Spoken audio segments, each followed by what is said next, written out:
1. The village that disappeared in a night.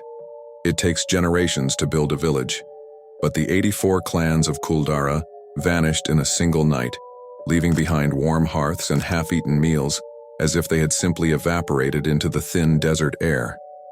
For over 200 years, no one has been able to spend a full night in the abandoned town without being driven out by a crushing sense of sorrow and fear. The story is a legend from the stark Thar Desert in Rajasthan. Kuldhara was a prosperous town inhabited by the Paliwal Brahmins. Its tragic end began when the cruel and debauched state minister Salim Singh set his eyes on the beautiful daughter of the village chief. He demanded her hand in marriage, threatening to levy unbearable taxes upon the entire village if they refused. Giving the girl to Salim Singh meant dishonor and ruin. To defy him meant certain destruction. Cornered, the chiefs of the 84 villages in the Kuldhara region met one fateful night.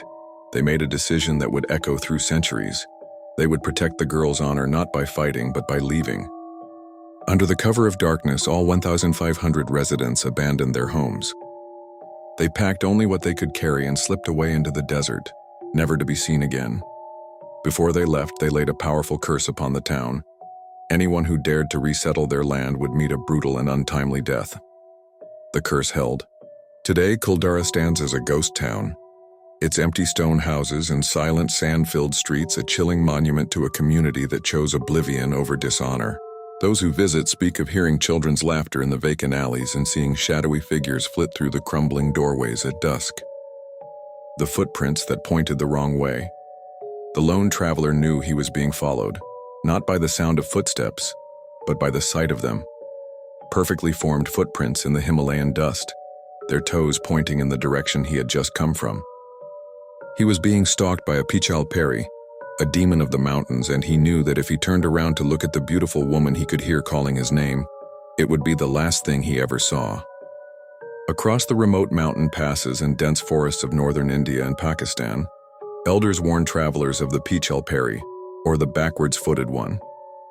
She is a malevolent spirit who appears as a breathtakingly beautiful woman, often dressed in fine clothes, to lure lone men to their doom.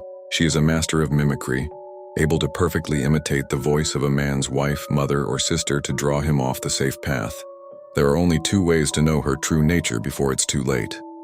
The first is her face, which is said to be beautiful from the front but hideously deformed from the back, sometimes revealing a monstrous, fanged visage. But few get close enough to see that. The most reliable sign is her feet, which are twisted completely backwards on her legs.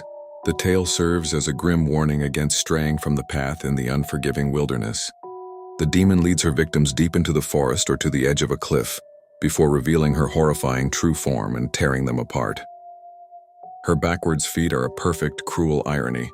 The tracks she leaves behind offer no clue as to where she is going, only the terrifying certainty of where she has been. The words that keep death at the door. In the 1990s, a strange paranoia gripped the city of Bangalore. On the door of nearly every house, from the poorest slum to the wealthiest lane, were painted the same two words in the local script: Nale ba, Nale ba. It wasn't a welcome mat, but a desperate nightly plea for a witch to come back tomorrow. This chilling urban legend speaks of a malevolent spirit that roamed the streets after dark, hungry for souls. The witch would knock on a person's door and call out to them in the voice of a close relative, usually their mother or wife. The imitation was so perfect, so filled with love or urgency, that it was nearly impossible to resist. But if you were fooled and opened the door, you would be dead by sunrise. Panic spread through the city.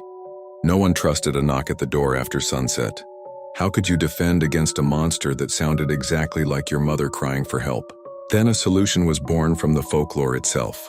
Someone discovered that the witch, while powerful, was bound by a simple rule. It had to obey any written command on the door. So the residents began writing Nale by, which translates to come tomorrow. When the witch arrived and saw the words, it would read them, turn away and leave, only to return the next night to be fooled again. It was a simple, clever trick that trapped the spirit in an endless loop of procrastination, forever postponing death to the following day. The phrase became a shield, a ritual of survival scrawled in chalk or paint, born from the terror of a familiar voice in the dark.